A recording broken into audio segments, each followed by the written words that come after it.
नमस्कार स्टूडेंट्स, राजकीय महाविद्यालय बारा के यूट्यूब चैनल पर आपका स्वागत है। हम आज के लेक्चर में प्रोटॉन न्यूट्रॉन थ्योरी के बारे में अध्ययन करेंगे। इस टॉपिक से पहले हम पिछले लेक्चर्स में पढ़ चुके हैं, जिसमें इम्पोर्टेंट टॉपिक थे।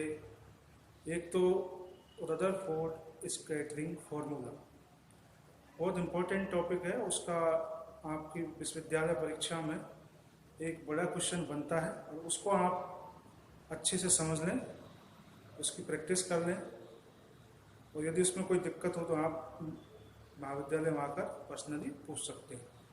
उसके बाद हमने पढ़ी थी न्यूक्लियर प्रॉपर्टीज, उसमें नाभिक के विभिन्न प्रकार के गुण पढ़े थे। नाभिक का मास, आवेश, त्रिज्या,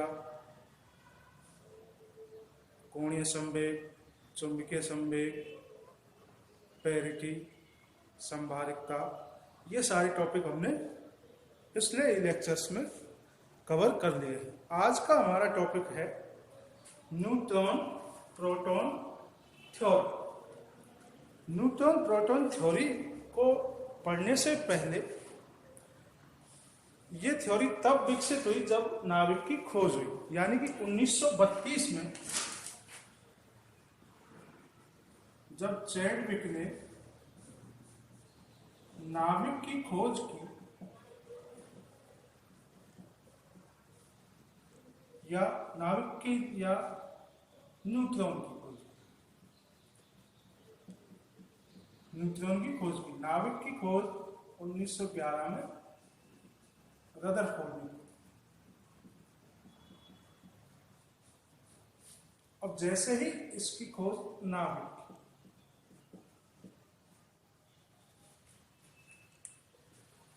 अब जब रदरफोर्ड ने नाभिक की खोज की तो उसने बताया कि एक परमाणु होता है और उसका संपूर्ण धनावेश उसके केंद्र में केंद्रित रहता है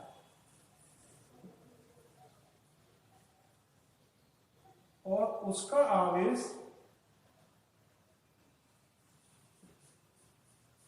सारा धनावेश उसमें केंद्रित होता है सेंटर में, और उसे क्या कहा गया? नाभिक कहा।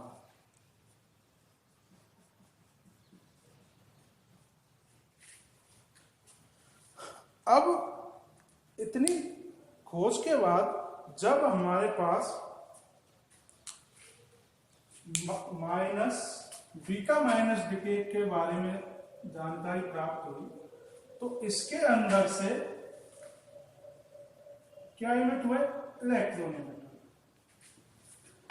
जब नाभिक के अंदर से इलेक्ट्रॉन इमिट हुए तो इस थ्योरी से पहले एक और थ्योरी डेवलप की गई और उसे कई सालों तक माना गया, जब तक कि न्यूट्रॉन की खोज नहीं हुई थी। तो उस थ्योरी का नाम था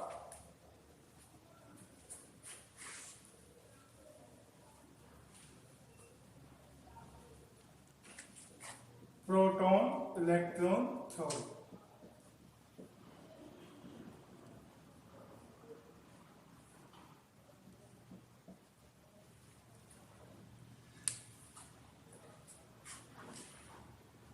इस थ्योरी में यह माना गया कि जो नाभिक है, मान लीजिए ये नाभिक है, इसके अंदर प्रोटॉन और इलेक्ट्रॉन दोनों विद्यमान होते हैं। प्रोटॉन और इलेक्ट्रॉन दोनों विद्यमान होते हैं और इसका भार क्या होता है? ए माना गया। अब इसमें ये ए मान लिया गया और हम जानते हैं कि mass of proton is very high mass of electron, यानी कि एमपी के सामने जो एमई है वो लगभग 0 के बराबर आता है। ठीक है, और इसका जो आवेश है, आवेश कितना था? जेड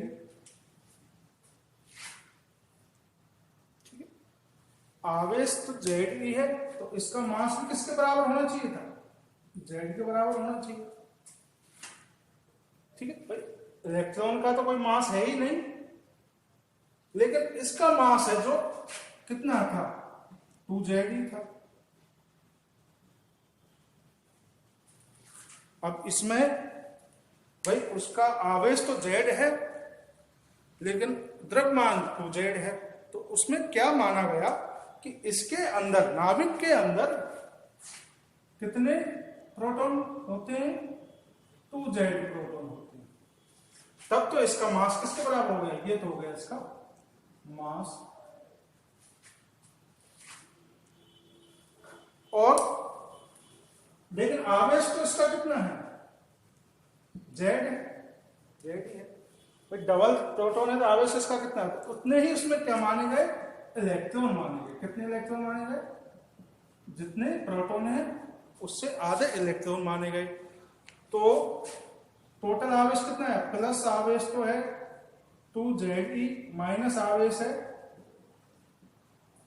Ze, तो कितने बचे, Ze आवेश हमारे पास पॉजिटिव वाले बचे, यानी कि आधे Ze आवेश इलेक्ट्रॉन से कैसे हो गए, उदासीन हो गए। अब इस थ्योरी को ही कहा गया प्रोटॉन इलेक्ट्रॉन थ्योरी, और इस थ्योरी को लगभग 20 सालों तक यही माना गया। और ये इसको इसलिए माना गया क्योंकि ये जो beta decay, beta plus decay और अल्फा कणों का जो उत्सर्जन नाभिक से होता है, उसको ये आसानी से समझाती थी, इसको आसानी से समझाती थी, इसलिए इसको मान लिया गया। अब तो इस थ्योरी के अनुसार आपको क्या समझ में आ रहा है कि इसमें आप प्रोटॉन होते हैं 2z और इलेक्ट्रॉन होते हैं Ze, और इसका आवेश 2z इसलिए आता है क्योंकि इसमें प्रोटॉन 2z है और इलेक्ट्रॉन का तो कोई मास है ही नहीं। तो इस थ्योरी को जैसे ही न्यूट्रॉन की खोज हुई, तो इस थ्योरी को बिल्कुल से नकार दिया गया। और इसके और भी कारण थे, वो आपके सिलेबस में नहीं है, बस आपको यह समझना है कि प्रोटॉन इलेक्ट्रॉन थ्योरी क्या कहती है। तो ये थ्योरी कहती है कि नाभिक के अंदर 2z प्रोटॉन होते हैं तथा z के बराबर इलेक्ट्रॉन होते हैं, और आवेश जो है नाभिक का Ze होता है, जबकि मास 2Ze होता है। तो आवेश में आधे प्रोटॉन इन इलेक्ट्रॉनों से उदासीन हो जाते हैं, तो आवेश जो शेष बचता है वो कितना होता है, Ze आवेश बचता है। अब जो हमारा मेन टॉपिक है वो है प्रोटॉन और न्यूट्रॉन सिद्धांत।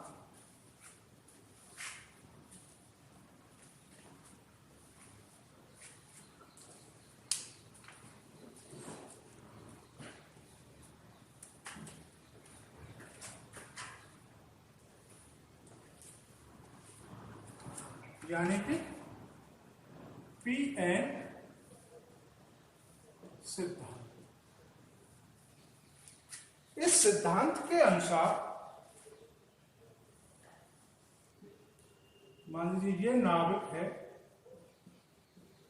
तो इसमें प्रोटॉन और न्यूट्रॉन ये दोनों से मिलकर बना होता है, और दोनों का मास mp और mn लगभग बराबर होता है, तथा दोनों का स्पिन प्रचक्रण क्या होता है, 1/2 होता है। न्यूट्रॉन की जब खोज हुई तो न्यूट्रॉन आवेश रहित कण होता है। न्यूट्रॉन कैसा था, आवेश रहित कण था। तो अब नाभिक का जो मास है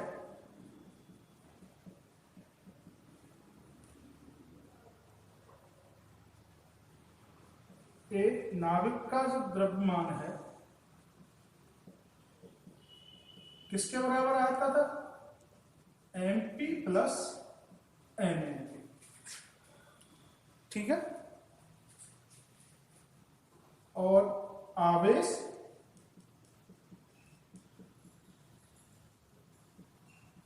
ZE के बराबर आता था, जो कि किसका आवेश होता था? प्रोटॉन का आवेश होता था।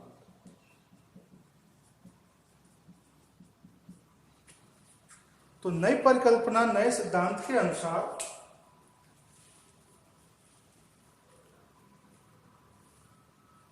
नाभिक की संरचना किससे मिलकर बनी हुई होती है? प्रोटॉन और न्यूट्रॉन के से मिलकर नाभिक बना हुआ होता है। नाभिक का जो कुल द्रव्यमान है वो दोनों के द्रव्यमान के बराबर होता है तथा आवेश उसका प्रोटॉन के आवेश के बराबर होता है।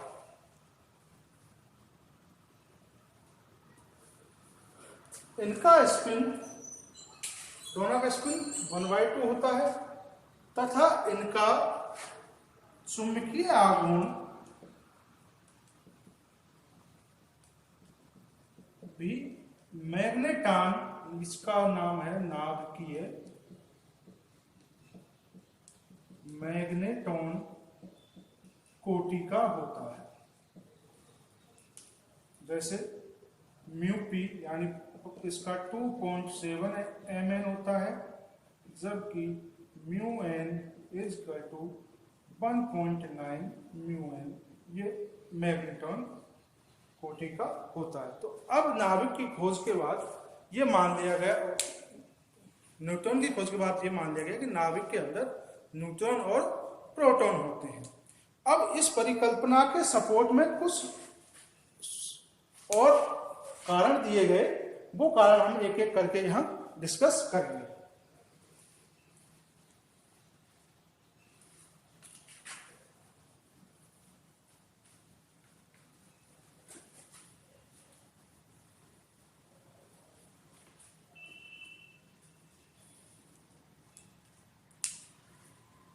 पहला जो कारण दिया गया वो है कोणीय संवेग का मान। कोणीय संवेग का मान हम जानते हैं कि प्रचक्रण इसका n का और p का क्या होता है? 1/2 h क्रॉस होता है। ठीक है। अब हम जब कोणीय संवेग का मान निकालते हैं, यदि किसी नाभिक का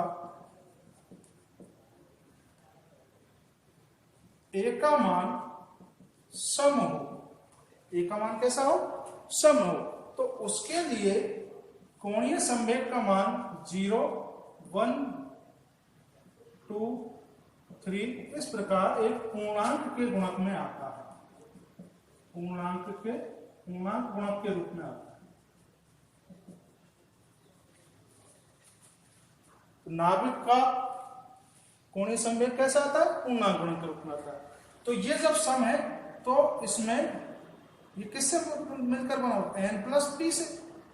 तो इन दोनों का 1/2 प्लस 1/2 होगा, तो इन दोनों, जब ये दोनों का योग सम होगा तो ये इस मान को संतुष्ट करते हैं। पहला कारण तो ये है। अब दूसरा कारण, यदि नाभिक का द्रव्यमान विषम हो, नाभिक का द्रव्यमान कैसा हो? विषम हो, तो कोणीय संवेग J का मान 1/2, 3/2, 5/2 यानी अर्धपूर्णांक के रूप में आता है।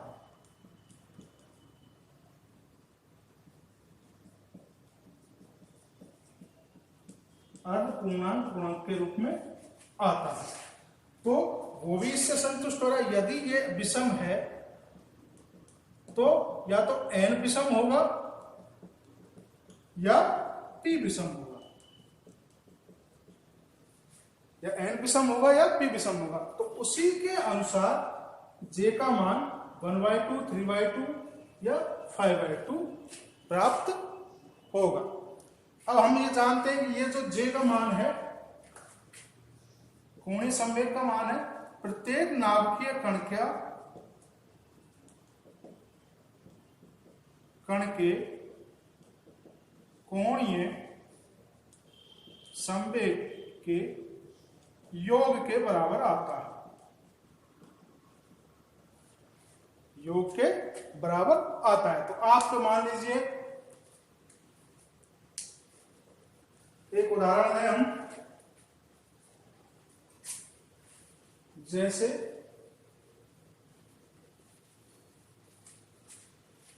एक नाभिक, एक परमाणु है N15, तो इसमें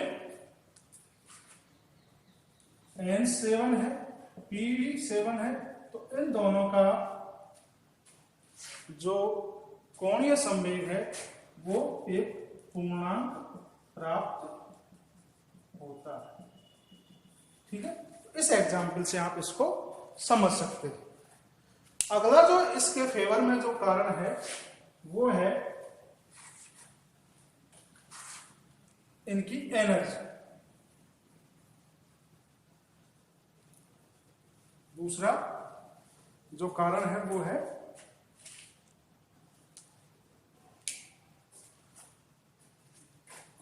न्यूट्रॉन की energy.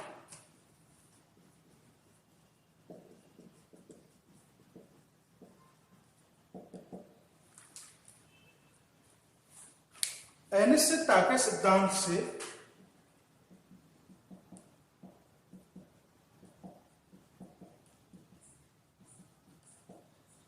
Del P dot del x बराबर एक्स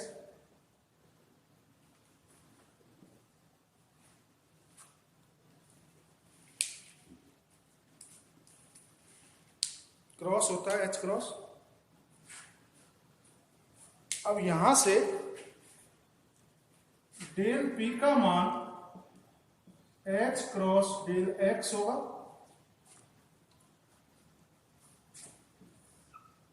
तो डेल एक्स क्या होगा, नाभिक का व्यास, जो कैसा होता है 10⁻⁴ - 14 मीटर का होता है। ये लगभग इतना ही होता है कि कई जगह 10⁻15 10⁻14 हमें प्राप्त -14 प्राप्त होता है। तो यहां से संवेग का मान क्या प्राप्त होगा, इसका मान लगभग होता है हमारे 10⁻-34, ये मान होगा। तो इसका संवेग हमारे पास आया 10⁻⁻20, इतना आएगा। ठीक है,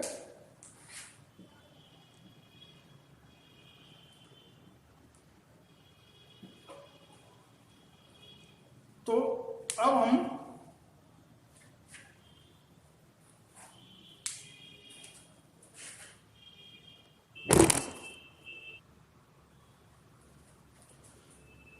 हम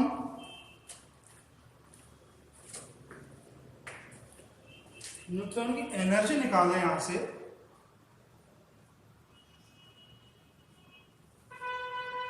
P²C²m²/4। अब यहां से हम सबके मान रखें तो P का मान रखें 10⁻⁻20 का स्क्वायर, C का स्क्वायर मल्टीप्लाई 3⁸ का स्क्वायर, प्रकाश का वेग C प्लस 1.6 10⁻27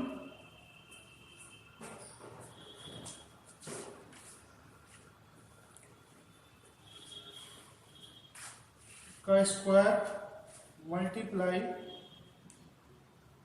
3 मल्टीप्लाई 10⁸ का 8 की पावर, ये माइनस है 4, इसको हम निकालें तो ये मान यदि आप कैलकुलेट करोगे तो ये मान हमारा निकल कर आता है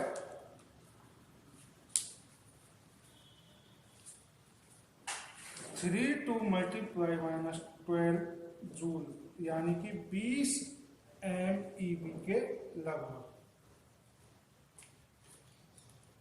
जो कि न्यूट्रॉन की, जो कि न्यूट्रॉन की एनर्जी के बराबर प्राप्त होता है। तो इस मान की कैलकुलेशन से हम ये कह सकते हैं कि ये जो एनर्जी है वो न्यूट्रॉन की एनर्जी के बराबर है। तो ये जो इसकी पोजीशन है वो नाभिक के अंदर उपस्थित है। इसका जो जगह है, इसका पोजीशन है वो नाभिक के अंदर उपस्थित है। दो कारण हो गए हमारे पास, एक तो संवेग, दूसरा न्यूट्रॉन की एनर्जी। तीसरा जो इसका कारण है वो है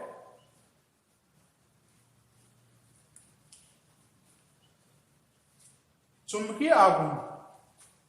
चुंबकीय आघूर्ण का जो मान है, जो हम उनका निकालते हैं, लगभग दोनों का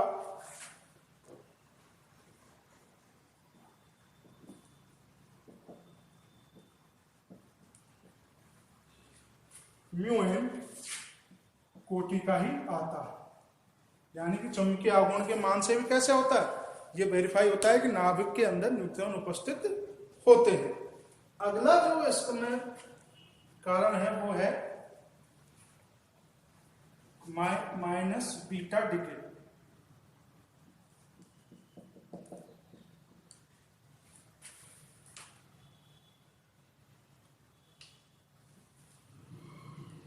माइनस बीटा डिके का कारण ये है कि नाभिक के अंदर जो न्यूट्रॉन और प्रोटॉन के मध्य जब अन्योन क्रिया होती है तो न्यूट्रॉन एक इलेक्ट्रॉन त्याग कर प्रोटॉन बन जाता है, और ये जो वाला कण है वो नाभिक से उत्सर्जित होकर माइनस बीटा डिके उपलब्ध या माइनस बीटा डिके की घटना को दर्शाता है। ठीक है, तो माइनस बीटा डिके किस प्रकार आ रहा है, वो इस इक्वेशन से हमें समझ में आ रहा है कि नाभिक के अंदर से इलेक्ट्रॉन कैसे उत्सर्जित हो रहा है, वो इस इक्वेशन से हमें प्राप्त जानकारी इसकी मिलती है। नंबर 5 पर plus beta decay. Plus beta decay कण का जब उत्सर्जन होता है तो वो P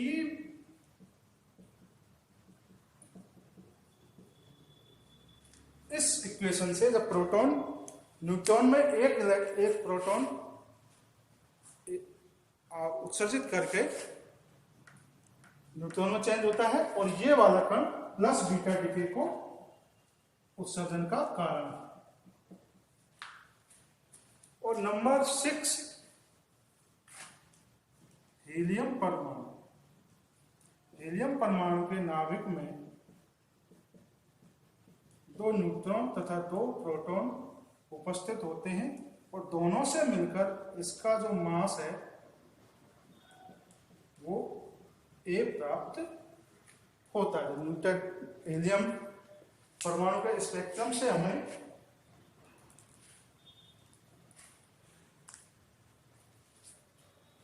ये पता चलता है कि इसके अंदर 2 इलेक्ट्रॉन और 2 प्रोटॉन उपस्थित होते हैं। और ये कैसा होता है, ये अल्फा कण होता है। ठीक है, ये कैसा होता है, अल्फा कण। और ये अल्फा कण कहां से उत्सर्जित होता है, नाभिक से। अल्फा कण में ये सब चीजें उपस्थित होती है, 2 न्यूट्रॉन 2 प्रोटॉन, और ये कहां से उत्सर्जित होता है, नाभिक के अंदर से उत्सर्जित होता है। तो ये इस चीज को वेरीफाई करता है कि नाभिक के अंदर न्यूट्रॉन उपस्थित होता है। तो इन सब कारणों से हम न्यूट्रॉन प्रोटॉन सिद्धांत को वेरीफाई कर सकते हैं, समझ सकते हैं कि नाभिक के अंदर जो नाभिक है वो न्यूट्रॉन और प्रोटॉन से मिलकर बना होता है। ठीक है, अगला जो हमारा टॉपिक है